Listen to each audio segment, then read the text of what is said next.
Hello, welcome to everyone in this video. This is our lecture number 26. Food এসআইয়ের যে practice set করছিলাম তার তিনটে সেট কমপ্লিট হয়েছে, 4 নম্বর সেট চলছে, যার 70টা কোশ্চেন হয়ে গিয়েছে। আজকে আরও 10টা ম্যাথের কোশ্চেন করা হবে। প্রথম কোশ্চেনে যাই। প্রথম কোশ্চেন আমাদের বলছে যে যদি ক্রয় মূল্যের সাথে বিক্রয় মূল্যের অনুপাত করা হয় তাহলে হচ্ছে 7:4, মানে ক্রয় মূল্য ইস টু বিক্রয় মূল্য যদি করি তাহলে কি হবে 7:4। তাহলে ক্ষতির পরিমাণ কত? তো এখানে 7 টাকা ক্রয় করলে 4 টাকায় বিক্রি করছে, তাহলে ক্ষতি হচ্ছে 3 টাকা। তাহলে 3 বাই ক্রয় মূল্য হচ্ছে 7 ইন্টু 100%। তাহলে কত হচ্ছে 300/7, মানে 7 দিয়ে যদি আমরা ভাগ করি 300কে, 4 7 28, 2 0, 7 2 14, 6 পয়েন্টের জন্য 0, 6 7 42, 7 8 56,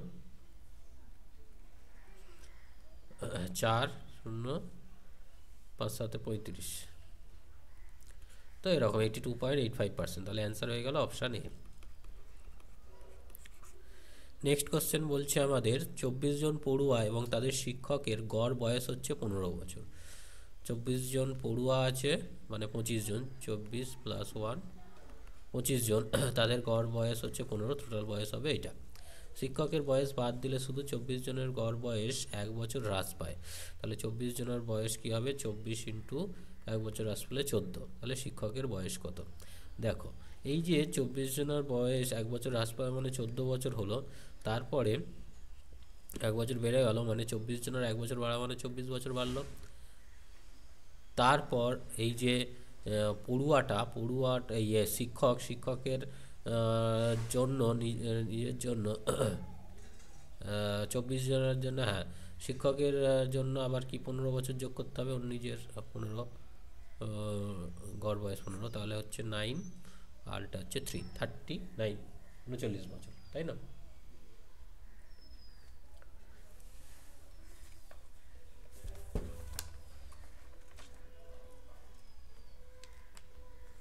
তাহলে আমাদের বয়স হয়ে গেল 39 বছর। অ্যান্সার কী হয়ে গেল? Option B. নেক্সট কোশ্চেন আমাদের বলছে রাকেশ সুরেশের থেকে 40% বেশি দক্ষ, রোহিত আব্দুলের থেকে 20% বেশি দক্ষ। রাকেশ যদি 8 দিনে একটি কাজ করতে পারে, রাকেশ হচ্ছে 8 দিনে, রাকেশ সুরেশের থেকে 40% বেশি দক্ষ, তাহলে সুরেশের দিন বেশি লাগবে, সুরেশের দিন বেশি লাগবে। রাকেশ সুরেশের থেকে 40% বেশি, তাহলে সুরেশের দিন বেশি লাগবে, মানে সুরেশ যদি দক্ষতা অনুযায়ী যদি দেখি তো সুরেশের থেকে দক্ষ বেশি, মানে সুরেশ 100 হলে রাকেশ 140, তার মানে 140/100 ইন্টু 8।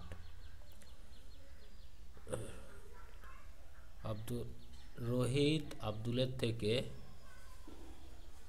কি হলো এখানে, রাকেশ সুরেশ থেকে 40% দক্ষ, রোহিত আব্দুলের থেকে 25% বেশি দক্ষ। এখানে রাকেশ সুরেশ রোহিত আব্দুল, রাকেশ যদি কাজটা 8 দিনে করে তাহলে আব্দুল, এটা রোহিত হবে না, মানে রাকেশ হবে। এই জায়গাটা গন্ডগোল লাগছে। This is Rakesh. রাকেশ আব্দুল থেকে 25% যদি বেশি হয় তাহলে আমার তো এই ডেটাটা কোনো কাজেই নয়, তাই না? ওটা বাদ দিই। আচ্ছা, তাহলে আব্দুলের 25%, আব্দুলের থেকে 25% বেশি, তাহলে আব্দুলের টাইম বেশি লাগবে। তাহলে 125/100 ইন্টু 8 যদি করি, 4 দিয়ে কাটলে 4 25, আর এখানে 4 2 25, 5 10 দিন আসছে। এটা গন্ডগোল লাগছে। ঠিক আছে, এটা আমি বুঝতে পারছি না। নেক্সট কোশ্চেনে চলো। A:B 2/3, B:C, এটা 4/5, তাহলে 5 তাহলে A/B হচ্ছে 2/3 আর B/C হচ্ছে 4/5। তো এখানে 4 আর 3, তার মানে এখানে 4 দিয়ে ওপর নিচে যদি গুণ করি 8 আর 3 4 12, এখানে যদি 3 দিয়ে গুণ করি 12 আর 15, তাহলে a is to B is to C যদি করি 8 ইস টু 12 ইস টু 15, মানে এ 8 হলে এ 15, তার মানে আমি যদি বলি 5a ইস টু 3c, তার মানে এটা হবে 5 ইন্টু 8 আর এটা হবে 3 ইন্টু 15, তাহলে কত হচ্ছে 3 5 15, এই 5 3 15, তাহলে 8/9, মানে অপশান এ। ঠিক আছে, অ্যান্সার হয়ে গেল কি অপশান এ, 8:9, অ্যান্সার হয়ে গেল অপশান এ। নেক্সট কোশ্চেনে যাই। বলছে 18 20 45-এর লসাগু ও গসাগুর মধ্যে পার্থক্য কত? 18 20 45,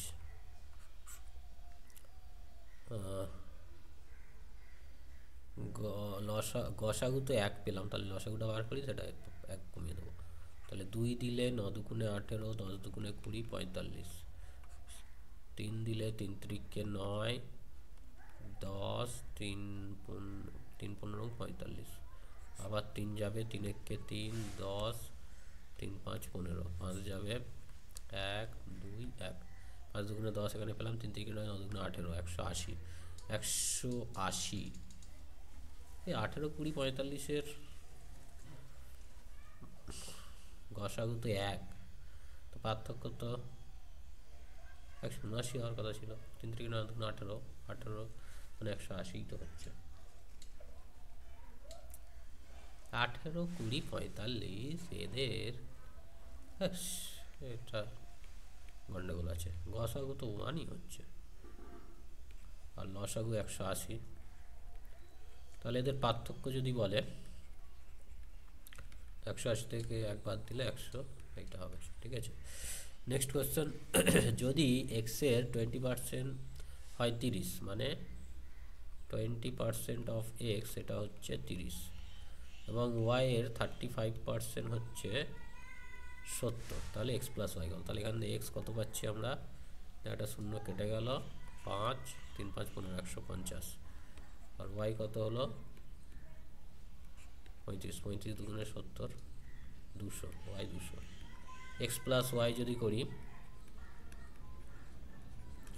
তাহলে কত হয়ে গেল 350, তাহলে অ্যান্সার কি হয়ে গেল অপশান ডি। Next question. যদি 12টি বস্তুর বিক্রয় মূল্য 15টি বস্তুর ক্রয় মূল্যের সমান হয়, তাহলে বিক্রিত দ্রব্যের লাভ বা ক্ষতি শতাংশ। ধরো 12টা বস্তুর বিক্রয় মূল্য যদি 100 টাকা হয়, তাহলে একটার বিক্রয় মূল্য কী হবে 100/12। 15টা বস্তুর ক্রয় মূল্য যদি 100 টাকা হয়, সেম বলেছে, তাহলে একটার 15, এটা হচ্ছে ক্রয় মূল্য আর এটা বিক্রয় মূল্য। ঠিক আছে, নিচে কম মানে বেশি, তাহলে বিক্রয় মূল্য বেশি মানে লাভ হয়েছে।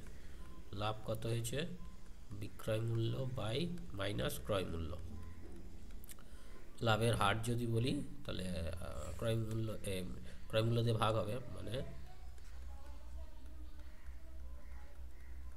ডিভাইডেড বাই এটা, তাহলে এটা কত হচ্ছে 15/12 মাইনাস 1 ইন্টু 100%, তাহলে এটা কত হচ্ছে 3/12 ইন্টু 100%।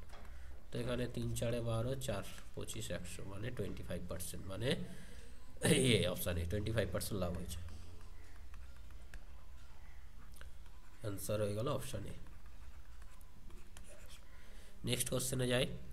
বলছে 264 টাকাকে এক্স ওয়াই জেডের মধ্যে এমনভাবে ভাগ করুন যাতে ওয়াই এক্সের থেকে 40% এবং জেডের থেকে 25% বেশি পায়। ওয়াই ইকুয়াল টু হবে এক্সের থেকে 40% বেশি, মানে 140/100 ইন্টু এক্স, আর জেডের থেকে ওয়াই ইকুয়াল টু জেডের থেকে 25% বেশি, মানে 125/100 ইন্টু জেড, তাহলে এক্সের ভাগ কত?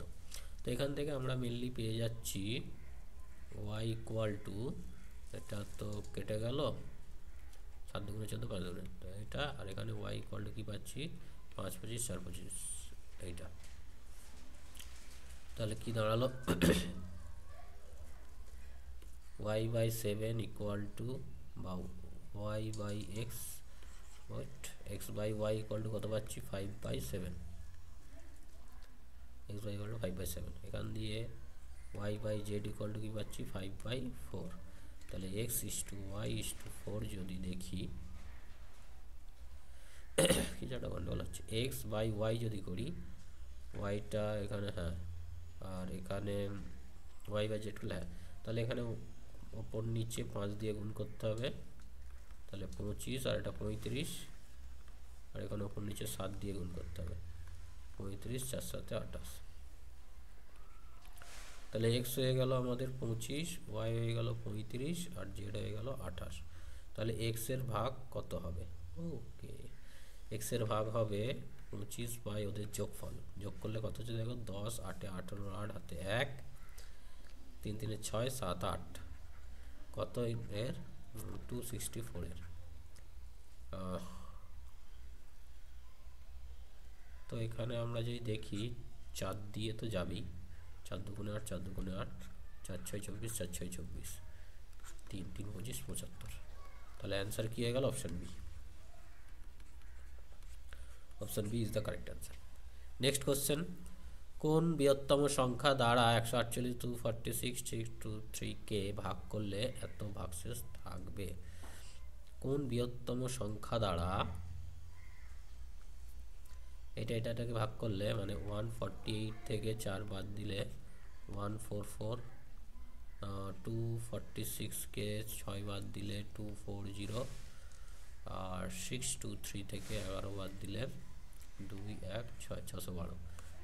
এদেরকে করতে হবে 2 দিয়ে, 7 দুগুণে 14, 2 দুগুণে 4, 120, 3 দুগুণে 6, 6 দুগুণে 12, আবার 2, 3 দুগুণে 6, 6 দুগুণে 12, 60, 15 দুগুণে 30, 3 দুগুণে 6, 3 দিয়ে যাবে, 3 12 36, 3 দুগুণে 60, 3 5 15, 51, আর তো যাবে না, তাহলে 2 দুগুণে 4, 4 3 12। তাহলে অ্যান্সার হয়ে গেল option D. Option D is the correct answer. Next question বলছে 60 কিমি পার ঘন্টা বেগে চলমান একটি ট্রেন 1.5 মিনিট একটি খুঁটি অতিক্রম করে, ট্রেনটির দৈর্ঘ্য কত? দৈর্ঘ্য ইন্টু বেগ ইন্টু সময়। বেগ হচ্ছে আমাদের 60 কিমি পার ঘন্টা, 3600 সেকেন্ড আছে। মিনিট যদি করি 60 মিনিট ইন্টু টি হচ্ছে 1.5 মিনিট দিয়েছে, এটা কেটে গেল, 1.5 এর সাথে গুণ করলে 1500। অ্যান্সার কী হয়ে গেল? এত মিটার। অ্যান্সার হয়ে গেল অপশান সি। তো এর সাথে আমরা 80টা কোশ্চেন করে ফেললাম এই সেটের। নেক্সট ক্লাসে আরও 10টা কোশ্চেন করবো। So take care, thank you.